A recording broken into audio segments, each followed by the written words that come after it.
Hey, what's up? This is Chosen. It is Monday, March 29th, and we have got some important stuff to cover. We know two of the new bosses coming for the next iteration of the Doom Tower. I will get you some live first reactions, show you what they look like and their kits, and get you my thoughts while getting you all caught up on what is going on in Raid currently to get your week kicked off. So let's get into it. Alrighty, so let's first off just go ahead and dive right in to the big thing to cover. And huge shout out to my good friend and graphic designer Henry for throwing together the spreadsheet here so you can see what the bosses are going to look like, and then also the kit and abilities coming down the pipe here on the new bosses. So Griffin, super cool. We haven't seen Griffins really a lot in Raid. My introduction to these as a kid was playing Ogre Battle on the Super Nintendo, and then also the Griffin Riders on Warcraft 2. So it's fun to see a Griffin finally come to the game, and I'm sure this boss will be super cool. So, okay. For the A1, we've got attack one enemy with a 100% chance to place a fear debuff for one turn. So, might be good to have high resistance to be able to go ahead and have a high chance of resisting that fear. Then we've got A2, transfer all debuffs from Grithian to each enemy, then attack all enemies. So you may want to avoid placing too many debuffs. It's kind of similar to that Faction Wars boss that swaps everything. You're going to have to really manage your buffs properly and pay attention to that. Then fills the boss's turn meter by 5% for each debuff transferred. So yeah, if you're not managing the buffs and debuffs properly, that one's going to hurt. Remove all buffs from all enemies, then attack all enemies. The buff removal cannot be resisted. Okay, so that shoots a hole in my theory of building a high resistance team. That's going to hurt. So you're almost going to have to bring people who just don't place buffs and just kind of do raw damage and go that route. The buff removal can, and then damage increases by 10% for each. Yeah, so that can hit super hard if you're not managing it properly. Attacks an enemy whenever their HP drops below 50%. The attack places 100% heal reduction for. So if you drop below 50%, they can't even really heal back up because they're gonna have that massive heal reduction. Okay, so then we've got a passive, adds one Sky Bond buff at the start of each turn. Also adds one Sky Bond buff. I'm reading this live, kind of reacting for you guys here. Whenever an enemy's HP drops below 50%, each Sky Bond buff will increase. Oh, okay, so he's going to be stacking these effects and just slowly kind of snowball on you. We'll ignore shield, block damage, and unkillable buffs if he has 10 or more of those Sky Bond buffs, and it can stack up to 20. Cannot be blocked or removed. So basically, you just have to stop those from happening, or the fight is really going to snowball out of control. We got another passive here. Whenever Grithian's turn meter is decreased, the turn meter of all enemies will be decreased by the same amount. Woof. Place a stun debuff for one turn on enemies with fully depleted turn meters. Whenever an enemy's turn meter is filled, so his turn meter is basically going to mirror what you're doing for your allies. Turn meter increases are tracked and counted individually for each enemy. Wow. So yeah, turn meter reduction not really going to be an option on this guy, it looks like. Immune to this stuff's normal. Immune to the CC effects that bosses are usually immune to. Also the HP exchanging and HP balancing and stuff. That's pretty standard. Decreased damage taken by poison by 90%. So okay, wow, yeah, there goes that route. Damage from skills based on enemy mechanic. That's actually normal. They added that about a month or two ago to stop with kind of speed farming some of the Doom Tower bosses with those max HP things from like Septimus and Royal Guard. And then all turn meter reduction effects are decreased by 50%. I mean, like, what does this guy not have? Like, unresistible things, buff swapping, buffs himself with the snowball, turn meter reduction effects are going to be crazy, resistant to poisons. Like, yeah, this guy's going to be really tough. It's going to take some theory crafting and putting together some kind of outside the box type teams to go ahead and fight this guy. And then we've got another new boss coming to the Doom Tower, and this one's going to have a couple minions. So we've got Urgoth, the Eternal Dragon, and then the two minions that he brings alongside is going to be the Eternal Priest and the Eternal Guard.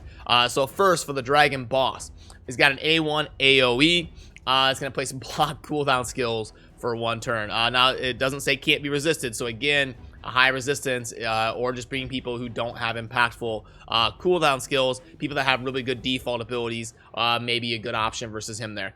Then we get the A2 and another AoE that inflicts bonus damage for every turn remaining on the enemy cooldowns. Wow. Places a fear debuff on all enemies with no skills on cooldown. So gonna be basically getting some guaranteed value, but it looks like that fear can be resisted, and the A1 can probably be resisted. So far, a high resistance team might be an option. Then we've got attack all enemies, put the enemy skills on cooldown, fill Urgot's turn meter by 5% for every turn remaining. Okay, and again, it says that can be resisted, or it doesn't say that it can't be resisted. Then we've got a passive, summons 3 minions at the start of each turn, 1 of the Eternal Priests and 2 of the Eternal Guards. Urgot can have a maximum of 3 minions on the battle at a time.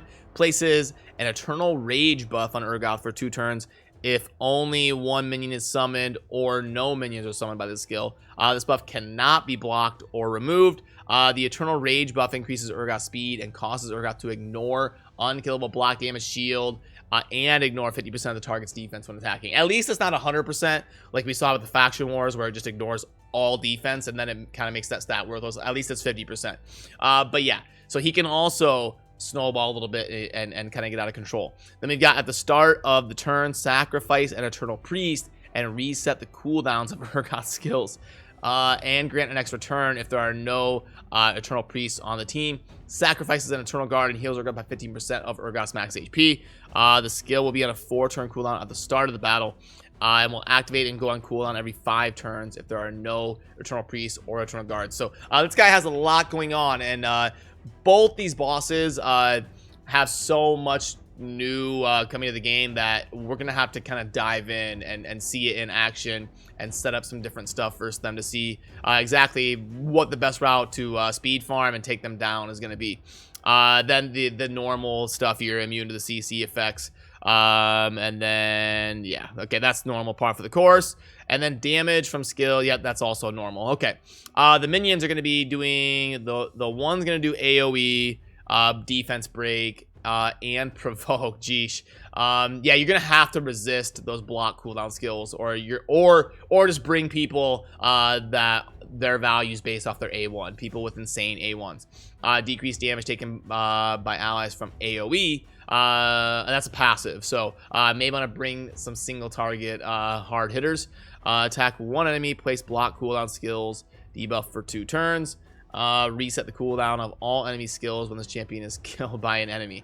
Okay, yeah, so both of these are bringing some new mechanics, which is good. I expect them both to be kind of tough, and we're probably gonna have to build some high resistance and type teams and some special type situations to be going up against these bosses. So let me know down in the comments what you think of these. Do you like how they're designed? Are they too OP, too crazy? What are you thinking of going up against them? I always enjoy seeing what you guys have for input down below, so let me know what you think. And now let's go on to what is going on in Raid in-game.